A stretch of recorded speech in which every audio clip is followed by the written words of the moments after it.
Hello friends, ಇವತ್ತಿನ ಸಂಚಿಕೆಯಲ್ಲಿ ಏನಾಯಿತು ಅಂತ ನೋಡ್ಕೊಂಡು ಬರೋಣ ಬನ್ನಿ. ಏನೇ ಹೇಳ್ರು, ಈ ದೊಡ್ಡವ್ರು ಮಾಡೋ ಶಾಸ್ತ್ರ ಸಂಪ್ರದಾಯ ಒಂಥರ ಚೆನ್ನಾಗಿರುತ್ತೆ. ಮದುವೆ ಆಗುತ್ತೆ ಅಂತ ಗೊತ್ತಿರುತ್ತೆ, ಆದರೂ ಮದುವೆ ಮಾಡ್ತೀವಿ ಅಂತ ತಾಂಬೂಲ ಬದಲಾಯಿಸ್ಕೋತಾರಲ್ಲ, ಒಂಥರ ಮಜಾ ಇರುತ್ತೆ ಕಣ್ರೋ ಅಂತಾನೆ ಹರಿ. ನಾವು ಮಾಡ್ತಿರೋ ಮದುವೆನೂ ಚೆನ್ನಾಗಾಗಲಿ ಒಳ್ಳೇದಾಗಲಿ ಅಂತ ತಾಂಬೂಲನ ಕೊಟ್ಟು ತಗೊಳ್ಳೋದನ್ನು ಮಾಡ್ತಾರೆ ಅಂತಾಳೆ ಚಂದನ. ಸೂಪರ್ ಅತ್ತಿಗೆ, ಈ ವಿಷಯದ ಬಗ್ಗೆ ನನಗೆ ಗೊತ್ತೇ ಇರಲಿಲ್ಲ ಅಂತಾನೆ ಮಹಿ. ಬಿಡಬೇಕಿತ್ತು, ನೀನು ದೊಡ್ಡ ಮನುಷ್ಯ, ನೀನು ಈಗಲೇ ಎಲ್ಲ ಗೊತ್ತಾಗ್ಬಿಡ್ಬೇಕಿತ್ತಾ? ನಿನಗೂ ಒಂದು ಟೈಮ್ ಬರುತ್ತೆ ಕಣೋ, ಆವಾಗ ಮದುವೆ 3 ಜನ ಮಕ್ಕಳು ಅಂತ ಆಗುತ್ತೆ, ಆವಾಗೆಲ್ಲ ನಿನ್ಗೆ ಅರ್ಥ ಆಗುತ್ತೆ ಬಿಡು ಅಂತಾನೆ ಹರಿ. ಮಹಿಮಾ ಅವ್ರ ಮನೆಗೆ ಹೋಗಿ ಮದುವೆ ಮಾತುಕತೆ ಏನೋ ಮಾಡ್ಕೊಂಡು ಬಂದ್ವಿ, ಆದರೆ ಈ ವಿಷಯದ ಬಗ್ಗೆ ನಮಗೆ ಬಿಟ್ಟರೆ ಬೇರೆ ಯಾರಿಗೂ ಹೇಳಲೇ ಇಲ್ಲ ಅಂತಾನೆ ಕಂಟಿ. ಹೇಳೋ ಟೈಮ್ ಬಂದಾಗ ಹೇಳೋಣ ಬಿಡು, ಈಗೇನು ಮೈಗೆ ಹಾಕ್ಕೊಂಡು ಊರೆಲ್ಲ ಅನೌನ್ಸ್ ಮಾಡ್ಕೊಂಡು ಬರಬೇಕಾ ಅಂತಾನೆ ಹರಿ. ನೀವೇನೋ ಅನೌನ್ಸ್ ಮಾಡೋದು ಬೇಡ, ನನ್ನ ಮಗನ ಮದುವೆ ಅಂತ ನಾನೇ ಇಡೀ ಊರಿಗೆ ಡಂಗೂರ ಸಾರ್ತೀನಿ ಕಣ್ರೋ ಅಂತಾರೆ ನಟರಾಜ. ನೀನು ಮನೆ ಮುಂದೆ ಸಾರಿದರೆ ಸಾಕು, ಅದು ಇಡೀ ಊರಿಗೆ ಕೇಳಿಸುತ್ತೆ ಅಂತಾನೆ ಹರಿ. ಮತ್ತೆ ಬಿಡ್ತೀನ ನಾನು? ಈ ನಟರಾಜನ ಗತ್ತೇನು ಅಂತ ಇಡೀ ಊರಿಗೆ ಗೊತ್ತಾಗಬೇಕು. All India permit Nataraja, all India ಗಾಡಿ ಓಡಿಸಿದ್ದಕ್ಕೆ ಸಾರ್ಥಕ ಆಯಿತು. ನನ್ನ ಮಗನಿಗೆ ರಾಜಸ್ಥಾನದಿಂದ ಹೆಣ್ಣು ತಂದಿದ್ದೀನಿ, ನನ್ನ ಮಗನಿಗೆ ಹೆಣ್ಣು ಸಿಗ್ತಾ ಇಲ್ಲ ಅಂತ ಹೇಳ್ಕೊಂಡು ತಿರುಗ್ತಿದ್ದ ಊರಿನ ಜನ ಎಲ್ಲ ನನ್ನ ಮಗನ ದಿಬ್ಣ ಬರುವಾಗ ಕೈ ಕೊಟ್ಕೊಂಡು ಬಾಯಿ ಮುಚ್ಕೊಂಡು ಸೈಲೆಂಟಾಗಿ ನೋಡ್ತಾ ಸೈಡಿಗೆ ನಿಂತಿರಬೇಕು ಅಂತಾರೆ ನಟರಾಜ. ಮೈ, ಈ ಅಪ್ಪನ ನಟ್ಟು ಬೋಲ್ಟು ಇನ್ನೂ ಟೈಟ್ ಆಗಿಲ್ಲ ಅನಿಸುತ್ತೆ ಅಂತಾನೆ ಹರಿ. ಇನ್ನೂ ಒಂದು ಚೆಂಬು ಬ್ಯಾಲೆನ್ಸ್ ಇರಬೇಕು ಅಂತಾನೆ ಮೈ. ನಾನು ಎಷ್ಟೇ ಚೆಂಬು ಕುಡಿದ್ರೂ ಸ್ಟಡಿ ಆಗಿರ್ತೀನಿ ಕಣೋ, ಅದು ಈ ನಟರಾಜನ ಕೆಪ್ಯಾಸಿಟಿ ಅಂತ ಗೊತ್ತೇನೋ. ನೋಡ್ರೋ, ಈಗ ನನಗೇನೋ ಒಂಥರ ಸಂತೋಷ ಆಗ್ತಿದೆ ಕಣ್ರೋ. ಯಾಕೆ ಗೊತ್ತಾ? ನಮ್ಮ ಬಗ್ಗೆ ಆಡ್ಕೊಂಡು ಬಗ್ಗೆ ನಮ್ಮ ಮುತ್ತು ಮದುವೆನ ಗ್ರ್ಯಾಂಡಾಗಿ ಮಾಡಿ ನಾನು ಮೀಸೆ ಮೇಲೆ ಕೈ ಹಾಕ್ತೀನಲ್ಲ, ಅದಕ್ಕೆ ನನಗಾಗ್ತಿರೋ ಸಂತೋಷನ ತಡ್ಕೊಳಕ್ಕಾಗ್ತಿಲ್ಲ ಕಣ್ರೋ. ಈಗಲೇ ಹೋಗಿ ಇಡೀ ಊರಿಗೆ ಡಂಗೂರದ ಸಾರು ಬರ್ತೀನಿ ಕಣ್ರೋ. ಮುಖ್ಯವಾಗಿ ಆ ಚಿದಂಬರ ಖಾತೆಯನಿಗೆ ಈ ಸುದ್ದಿನ ಮುಟ್ಟಿಸೇ ಬರ್ತೀನಿ ಅಂತಾರೆ ನಟರಾಜ. ಆಗ ಚಂದನ, ಅಂಕಲ್ ಏನು ಹೇಳ್ತಿದ್ದೀರಾ ನೀವು ಅಂತಾಳೆ. ಹೌದು, ಈ ಸಿಹಿ ಸುದ್ದಿ ಮೊದಲು ಆ ಖಾತೆಯನಿಗೂ ಚಿದಂಬರನಿಗೂ ಹೋಗಿ ಹೇಳಿ ಬರ್ತೀನಿ ಅಂತ ನಟರಾಜ ಹೊರಡ್ತಾರೆ. ಅಂಕಲ್ ಪ್ಲೀಸ್ ನಿಂತ್ಕೊಳ್ಳಿ, ನೀವು ಹೋಗಿ ಅವರಿಗೆ ಹೇಳಿದರೆ ಅವ್ರು ಸುಮ್ಮನೆ ಇರ್ತಾರೆ ಅಂತ ಅಂದ್ಕೊಂಡಿದ್ದೀರಾ? ಮುತ್ತು ಅಣ್ಣನ ಮದುವೆನ ಹೇಗೆ ಹಾಳು ಮಾಡೋದು ಅಂತ ಈಗಲಿಂದನೇ ಹಾಳು ಮಾಡೋಕ್ಕೆ ಶುರು ಮಾಡ್ತಾರೆ ಅಂತಾಳೆ ಚಂದನ. ಹೌದು, ಅವ್ರು ಇಷ್ಟರವರೆಗೆ ಮಾಡ್ಕೊಂಡು ಬಂದಿರೋದು ಇಂಥ ಕೆಲಸನೇ ಅಲ್ವಾ ಅಂತಾನೆ ಹರಿ. ನಿನ್ನ ಪಾಡಿಗೆ ನೀನು ಸುಮ್ಮನೆ ಇರು ಅಂತಾನೆ ಕಂಟಿ. ಲೋ, ಎಲ್ಲರೂ ಯಾಕೆ ಹೀಗೆ ಹೆದರ್ಕೋತಿದ್ದೀರಾ? ಅವ್ರು ಏನು ಮಾಡ್ತಾರೋ, ನಂತರ ಧೈರ್ಯವಾಗಿರೋದನ್ನು ಕಲೀರೋ. ಅವ್ರು ಏನೋ ಮಾಡಿಬಿಡ್ತಾರೆ ಅಂತ ಎಷ್ಟು ದಿನ ಅವರಿಗೆ ಹೆದರ್ಕೊಂಡು ಮನೇಲಿರ್ತೀರಾ ಅಂತಾರೆ ನಟರಾಜ. ಅಂಕಲ್ ಪ್ಲೀಸ್ ಸುಮ್ಮನೆ ಇರ್ತೀರಾ ಅಂತಾಳೆ ಚಂದನ. ಸುಮ್ಮನೆ ಇದ್ದೇ ಅವರು ಹೆಚ್ಕೊಂಡಿರೋದು, ಟೈಮ್ ಬಂದಾಗ ನಾವು ರಿವರ್ಸ್ ಕೊಡೋದನ್ನು ಕಲ್ತ್ಕೋಬೇಕು ಅಂತಾರೆ ನಟರಾಜ. ಯಾವ ಟೈಮಿಗೆ ಏನಾಗಬೇಕು ಅದಾಗತ್ತೆ, ಮದುವೆ ಆದಮೇಲೆ ವಿಷಯ ಅವರಿಗೆ ಆವಾಗಲೇ ಗೊತ್ತಾಗಲಿ, ಅಲ್ಲಿವರೆಗೂ ನೀವು ಯಾರಿಗೂ ಹೇಳೋದಕ್ಕೆ ಹೋಗಬೇಡಿ ಅಂತಾಳೆ ಚಂದನ. ಹೌದು, ಮೇಡಮ್ ಹೇಳ್ತಾ ಇರೋದು ಸರಿಯಾಗೇ ಇದೆ, ಮದುವೆ ಆದಮೇಲೆ ಅವರಿಗೆ ವಿಷಯ ಗೊತ್ತಾಗುತ್ತೆ, ಅಲ್ಲಿವರೆಗೂ ನೀನೇನು ಹೇಳೋದಕ್ಕೆ ಹೋಗೋಬೇಡ, ಹೇಳಿದರೆ ನಾನು ನಿನಗೆ ಬಿಡಬೇಕಾಗತ್ತೆ ಅಂತಾನೆ ಹರಿ. ಲೇ ಆಯಿತು ಬಿಡ್ರಪ್ಪ, ನಿಮ್ಮ ದರ್ಬಾರೇ ನಡೀಲಿ ಅಂತ ನಟರಾಜ ಹೋಗ್ತಾರೆ. ಈಚೆ ಹರಿ ಮತ್ತು ಚಂದನ ರೋಡಲ್ಲಿ ನಡ್ಕೊಂಡು ಬರ್ತಾ ಇರ್ತಾರೆ. ಆಗ ಹರಿ ಫೋನಲ್ಲಿ ಮಾಡ್ತೀನಿ ಖಂಡಿತ ಮಾಡ್ತೀನಿ ಅಂತ ಕಾಲ್ ಕಟ್ ಮಾಡ್ತಾನೆ. ಏನು, ಯಾರಿಗೆ ಏನೋ ಮಾಡ್ತೀರಿ ಅಂತ ಇದ್ರಿ, ಯಾರ ಜೊತೆ ಮಾತಾಡ್ತಿದ್ದೀರಾ ಅಂತಾಳೆ ಚಂದನ. ಅದು ಮೇಡಮ್, ಕಾರ್ ಓನರ್ ಫೋನ್ ಮಾಡಿದರು, ನಾಳೆ ಒಂದು ಬಾಡಿಗೆ ಇದೆ ಅಂತೆ, ಮಾಡ್ತೀರಾ ಅಂತ ಕೇಳಿದರು, ಮಾಡ್ತೀನಿ ಅಂತ ಹೇಳಿದೆ ಅಂತಾನೆ ಹರಿ. ಅದು ಓನರಾ ಅಥವಾ ಬೇರೆ ಅನಿತಾ ಸುನೀತಾ ಕವಿತಾ ಅಂತ ಬೇರೆ ಏನಾದರೂ ಅಂತ ಚಂದನ ಹೇಳುವಾಗ, ಅಯ್ಯೋ ಮೇಡಮ್, ಇನ್ನು ಜನ್ಮದಲ್ಲಿ ಆ ಥರ ಮಣ್ಣು ಕೆಲಸನ ನಾನು ಮಾಡಲ್ಲ ಅಂತಾನೆ ಹರಿ. ದೇಟ್ಸ್ ಲೈಕ್ ಎ ಗುಡ್ ಬಾಯ್ ಅಂತಾಳೆ ಚಂದನ. ಆಗಲೇ ಸಂಜೆ ಏನೋ ಮಾತಾಡಬೇಕು ಅಂತ ಹೇಳಿದರು, ಇವಾಗ ಗುಡ್ ಬಾಯ್ ಅಂತೆಲ್ಲ ಹೇಳ್ತಿದ್ದಾರೆ. ಹರಿ, ನಿನ್ನ ಶುಕ್ರದಶೆ ಶುರು ಕಣೋ ಅಂತ ಹರಿ ಯೋಚನೆ ಮಾಡ್ತಾನೆ. ಹರಿಯವರೇ ಅಂತಾಳೆ ಚಂದನ. ಹೇಳಿ ಮೇಡಮ್ ಅಂತಾನೆ ಹರಿ. ಹರಿಯವರೇ, ನಾನು ನಿಮ್ಮ ಹತ್ರ ಏನೋ ಹೇಳಬೇಕಿತ್ತು ಅಂತಾಳೆ ಚಂದನ. ಅದೇನು ಅಂತ ಹೇಳಿ ಮೇಡಮ್ ಅಂತ. ನೀವೇನು ಹೇಳ್ತೀರಾ ಅಂತ ನನಗೆ ಗೊತ್ತು ಅಂತಾನೆ ಹರಿ. ಅದು ನಿಮಗೆ ನನ್ನ ಮೇಲೆ ಅಂತ ಹರಿ ಹೇಳುವಾಗ, ಏನು ನಿಮ್ಮ ಮೇಲೆ ಅಂತ ಕೂಗ್ತಾಳೆ ಚಂದನ. ಏನು ಈ ಥರ ಬುಸ್ಕೊಡ್ತಿದ್ದಾರೆ, ಇನ್ನೂ ನನ್ನ ಮೇಲೆ ಕೋಪ ಕಡಿಮೆ ಆಗಿದೆಯೋ ಇಲ್ವೋ ಅಂತ ಹರಿ ಯೋಚನೆ ಮಾಡುವಾಗ, ಹರಿಯವರೇ ಅಂತಾಳೆ ಚಂದನ. ಹೇಳಿ ಮೇಡಮ್ ಅಂತಾನೆ ಹರಿ. ಮೈಯವ್ರ ಅಮ್ಮ ಇದ್ದಾರಲ್ಲ, ಅವ್ರ ಬಗ್ಗೆ ನಿಮಗೇನಾದರೂ ಗೊತ್ತಾ ಅಂತಾಳೆ ಚಂದನ. ಇಲ್ಲ ಮೇಡಮ್, ಅವನು ಹುಟ್ಟಿದಾಗ ಅವನ್ನ ಬಿಟ್ಟು ಹೋದರು ಅಂತ ಗೊತ್ತು, ಮತ್ತೇನು ಗೊತ್ತಿಲ್ಲ ಅಂತಾನೆ ಹರಿ. ಹರಿಯವರೇ, ಮೈ ಅವರಮ್ಮ ಇದೇ ಊರಲ್ಲಿದ್ದಾರೆ ಅಂತಾಳೆ ಚಂದನ. ಇದೇ ಊರಲ್ಲ ಅಂತಾನೆ ಹರಿ. ಹೌದು ಹರಿಯವರೇ, ನಾನಿವತ್ತು ಅವರನ್ನು ನೋಡಿದೆ. ನಾನು ಮೈ ಗಾಡೀಲಿ ಬರಬೇಕಾದ್ರೆ ರಸ್ತೆಯಲ್ಲಿ ನಡ್ಕೊಂಡು ಹೋಗ್ತಾಯಿದ್ರು.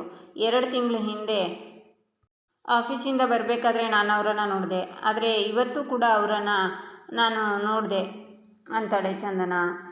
ನಿಜ ಹೇಳ್ತಿದ್ದೀರಾ ಮೇಡಮ್? ಅದು ಮೈಯವರ ಅಮ್ಮನೆಯಾ ಅಂತಾನೆ ಹರಿ. ಹೌದು ಹರಿಯವರೇ, ಅದು ಮೈಯವರ ಅಮ್ಮನೇ. ನಾನು ಅವರನ್ನು ಫೋಟೋದಲ್ಲಿ ನೋಡಿರೋದು ಚೆನ್ನಾಗಿ ನೆನಪಿದೆ. ನಾನು ಅವರನ್ನು ನೋಡಿದಾಗ ಮೈ ಗಾಡೀಲೇ ಕೂತಿದ್ದ. ಎಲ್ಲಿ ಮೈ ಅಮ್ಮನ ನೋಡಿಬಿಡ್ತಾನೋ ಅಂತ ಸುಮ್ಮನಾಗಿಬಿಟ್ಟೆ ಅಂತಾಳೆ ಚಂದನ. ಮೈ ಅಮ್ಮನ ನೋಡಿದರೆ ಏನಾಗ್ತಿತ್ತು? ಅವನ ಅಮ್ಮನೇ ಅಲ್ವಾ ಅಂತಾನೆ ಹರಿ. ಅದು ಹಾಗಲ್ಲ ಹರಿಯವರೇ, ಸ್ವಂತ ಅಮ್ಮನೇ ಆದರೂ ಮೈ ಅವರನ್ನು ಇದುವರೆಗೆ ನೋಡೂ ಇಲ್ಲ. ಹೋಗಿ ಅಮ್ಮನ ಹೇಗೆ ಮಾತಾಡಿಸ್ತಾನೋ ಗೊತ್ತಿಲ್ಲ. ಮೈಯೇ ಹೋಗಿ ಅಮ್ಮ ಅಂತ ಮಾತಾಡಿದಾಗ ಅವ್ರು ಹೇಗೆ ರಿಯಾಕ್ಟ್ ಮಾಡ್ತಾರೋ ಗೊತ್ತಿಲ್ಲ. ಅದಕ್ಕೆ ನಾನೇ ಸುಮ್ಮನಾದೆ. ಮುಂದೆ ಏನಾದರೂ ತಪ್ಪಾದರೆ ಅದಕ್ಕೆ ಕಾರಣ ನಾನೇ ಆಗ್ತೀನಲ್ವಾ?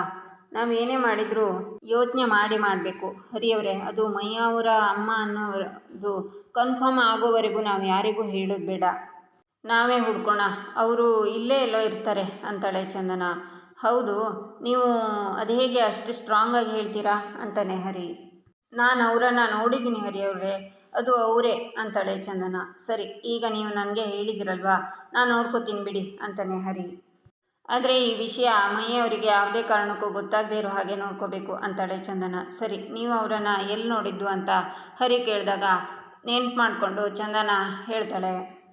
ಸರಿ, ನಾನು ಅವರನ್ನು ಹುಡುಕ್ತೀನಿ, ನನ್ನ ಫ್ರೆಂಡ್ಸಿಗೂ ಹೇಳಿ ಹುಡುಕಿಸ್ತೀನಿ ಅಂತಾನೆ ಹರಿ. ಪಾಪ ಮೈ, ಅವನಮ್ಮ ಇಷ್ಟ ಹತ್ರದಲ್ಲಿದ್ದರೂ ಅವನಿಗೆ ಗೊತ್ತೇ ಇಲ್ಲ ಅಂದರೆ ಹೇಗೆ? ತಾಯಿನೇ ನೋಡದೇ ಇರೋ ಜೀವಕ್ಕೆ ತಾಯಿನ ಹುಡ್ಕೊಡೋ ಕೆಲಸ ಇದೆ ಗೊತ್ತಾ? ಅದು ಪುಣ್ಯದ ಕೆಲಸ ಅಂತಾಳೆ ಚಂದನ. ಆ ಪುಣ್ಯದ ಕೆಲಸ ಮಾಡಿದರೆ ನಮ್ಮ ಪಾಪ ಎಲ್ಲ ಕಡಿಮೆ ಆಗುತ್ತೆ ಮೇಡಮ್ ಅಂತಾನೆ ಹರಿ. ಕಮ್ಮಿ ಆಗೋದಾ? ಇಂಥ ಮಹಾನ್ ಕಾರ್ಯಗಳು ಮುಂದಿನ ಜನ್ಮದಲ್ಲೂ ನಮಗೆ ಮಹಾನ್ ಫಲ ಕೊಡುತ್ತೆ ಅಂತಾಳೆ ಚಂದನ. ಮುಂದಿನ ಜನ್ಮ ಎಲ್ಲ ಗೊತ್ತಿಲ್ಲ ಮೇಡಮ್, ಈ ಜನ್ಮದ ಪಾಪ ಕ್ಲಿಯರ್ ಆದರೆ ಸಾಕು ಅಂತಾನೆ ಹರಿ. ತಾವೇನಂತ ಪಾಪ ಮಾಡಿದ್ದೀರಾ ಅಂತಾಳೆ ಚಂದನ. ಪಾಪನೋ ಇಲ್ವೋ ಗೊತ್ತಿಲ್ಲ, ನನಗೆ ಪಶ್ಚಾತ್ತಾಪ ಅಂತೂ ಇದೆ ಅಂತಾನೆ ಹರಿ. ಯಾವ ವಿಷಯದಲ್ಲಿ ಅಂತಾಳೆ ಚಂದನ. ನಿಮ್ಮ ವಿಷಯದಲ್ಲಿ. ಅದಕ್ಕೆ ಸಾರಿ ಅಂತಾನೆ ಹರಿ.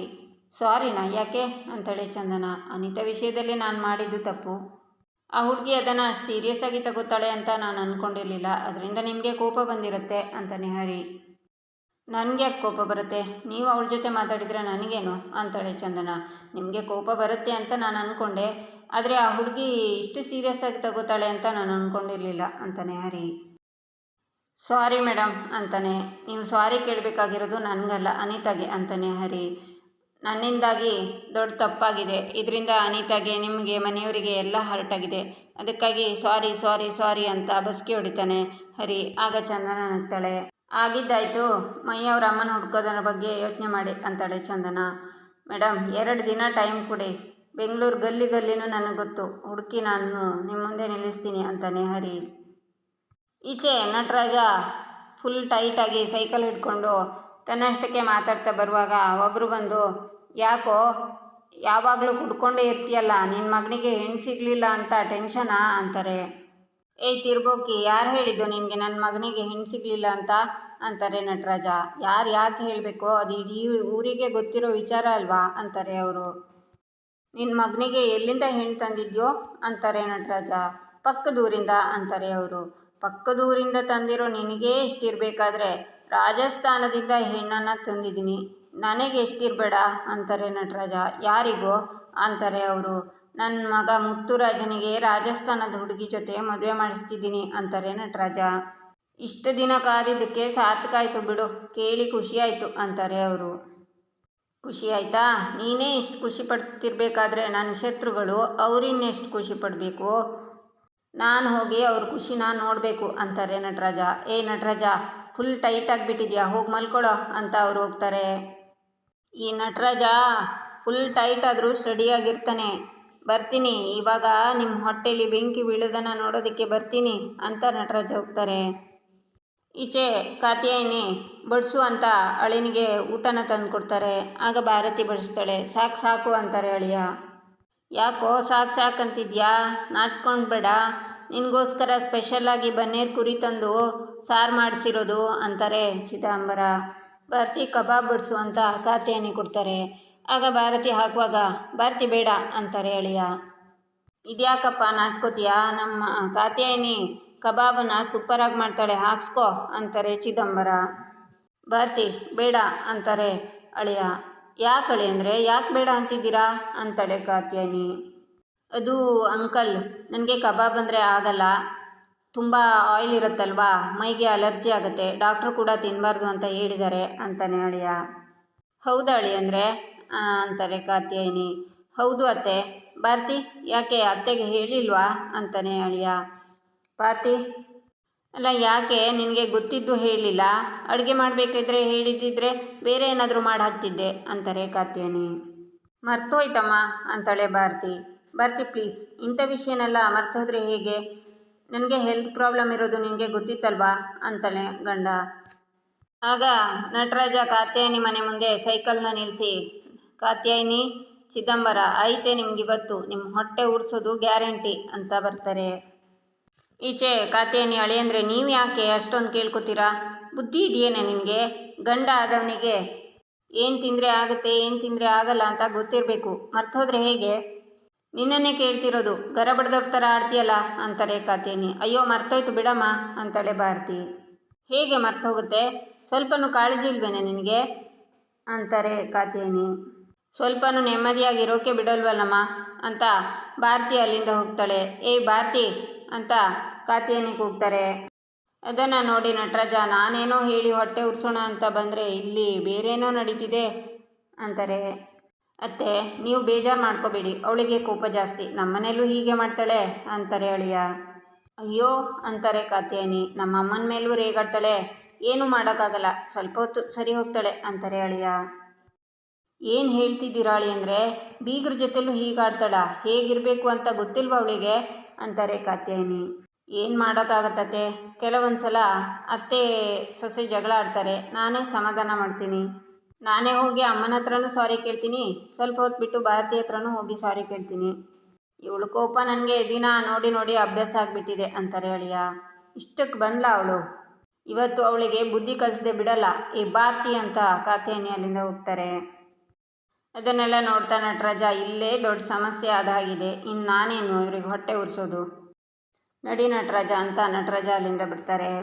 ಈಚೆ ಕಂಠಿ ಮತ್ತು ಮೈ ಫೋನ್ ನೋಡ್ತಾ ಅಣ್ಣವ್ರ ಬಗ್ಗೆ ಮಾತಾಡ್ತಾ ಇರ್ತಾರೆ. ಆಗ ನಟರಾಜ ಬಂದು, ಏನೋ ಅಣ್ಣವ್ರ ಬಗ್ಗೆ ಮಾತಾಡ್ತಿದ್ದೀರಾ ಅಂತಾರೆ.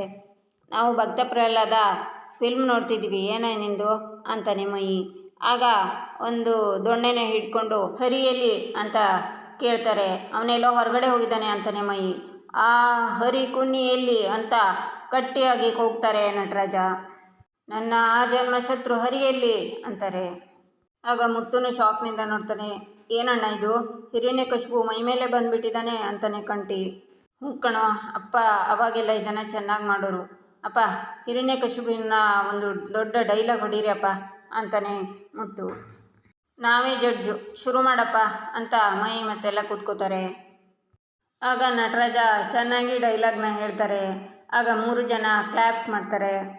ಏನಯ್ಯ ನಿನ್ನೊಳಗೆ ಇಷ್ಟೊಂದೆಲ್ಲ ಕಲೆ ಇದೆ ಅಂತಾನೆ ಕಂಠಿ. ನಾನು ಯಾರು, ನಟರಾಜ, ಈ ನಟರಾಜನ ಒಳಗಡೆ 64 ಕಲೆಗಳು ಅಡಗಿದೆ ಅಂತ ನಗ್ತಾರೆ ನಟರಾಜ. ಇದರಿಂದ ಉಗ್ರ ನರಸಿಂಹ ಆಚೆ ಬಂದರೆ ಕಷ್ಟ, ನಿನ್ನ ಕ್ಯಾರೆಕ್ಟ್ರಿಂದ ಆಚೆ ಬಾ ಅಂತಾನೆ ಕಂಠಿ. ನನ್ನ ಕಲೆಗೆ ಬೆಲೆ ಇಲ್ಲ ಅಂದಮೇಲೆ ನಾನು ಯಾಕೆ ಈ ಮನೇಲಿ ಇರಬೇಕು, ತೊಲಗಿ ಕೊನ್ನಿಗಳೇ ಅಂತ ನಟರಾಜ ಅಲ್ಲಿಂದ ಹೋಗ್ತಾರೆ. ಅಣ್ಣ ಅಪ್ಪನಲ್ಲಿ ಒಳ್ಳೆ ಟ್ಯಾಲೆಂಟ್ ಇದೆ ಅಂತಾನೆ ಮೈ. ಇದೆ, ಆದರೆ ಎಲ್ಲ ಇದರಲ್ಲೇ ಮುಗೀತಿದೆ ಅಂತಾನೆ ಕಂಠಿ. ಆಗ ಎಲ್ಲರೂ ನಗ್ತಾರೆ. ಆಗ ವೈಭವಿ ಬಂದು ಕಂಠಿ ಅಂತಾಳೆ. ಹಾಂ ವೈಭವಿ ಬಾ ಅಮ್ಮ, ಚೆನ್ನಾಗಿದ್ಯಾ ಅಂತಾನೆ ಮುತ್ತು. ಹಾಂ ನೀವೆಲ್ಲ ಚೆನ್ನಾಗಿದ್ದೀರಾ ಅಂತಾಳೆ ವೈಭವಿ. ನಾವೆಲ್ಲ ಚೆನ್ನಾಗಿದ್ದೀವಮ್ಮ ಅಂತಾನೆ ಮುತ್ತು. ಕಂಠಿ ಹತ್ರ ಸ್ವಲ್ಪ ಮಾತಾಡಬೇಕಿತ್ತು, ಅದಕ್ಕೆ ಬಂದೆ. ಲೇ ಕಂಠಿ, ಯಾಕೋ ಫೋನ್ ಪಿಕ್ ಮಾಡ್ತಿಲ್ಲ, ಅದನ್ನು ಕೇಳೋದಕ್ಕೆ ಇಲ್ಲಿವರೆಗೂ ಬರಬೇಕಾ ಅಂತಾಳೆ ವೈಭವಿ. ವೈಭವಿ ಇದು ಗ್ಯಾರೇಜ್ ಅಲ್ಲ ಮನೆ ಅಂತಾನೆ ಕಂಠಿ. ನಂತರ ಅವಳ ಕೈನ ಹಿಡ್ಕೊಂಡು ಹೇಳ್ಕೊಂಡು ಹೋಗ್ತಾನೆ. ಮೈ ಮತ್ತು ಮುತ್ತು ಜೋರಾಗಿ ನಗ್ತಾರೆ.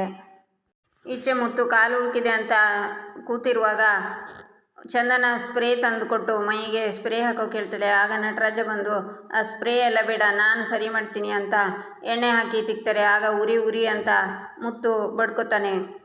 ನಂತರ ಅದು ಮೈ ತಂದುಕೊಟ್ಟಿರೋದು ಕಬಾಬ್ ಮಾಡಿರೋ ಎಣ್ಣೆ ಅಂತ ಗೊತ್ತಾಗುತ್ತೆ. ಆಗ ಎಲ್ಲರೂ ಶಾಕ್ನಿಂದ ನೋಡ್ತಾರೆ. ಇಲ್ಲಿಗೆ ಈ ಸಂಚಿಕೆ ಮುಕ್ತಾಯವಾಗುತ್ತೆ. ಮುಂದಿನ ಸಂಚಿಕೆಗಾಗಿ ನಮ್ಮ ಚಾನಲನ್ನು ನೋಡಿ, ಸಬ್ಸ್ಕ್ರೈಬ್ ಮಾಡಿ, ಲೈಕ್ ಮಾಡಿ, ಸಪೋರ್ಟ್ ಮಾಡೋದನ್ನು ಮರಿಬೇಡಿ.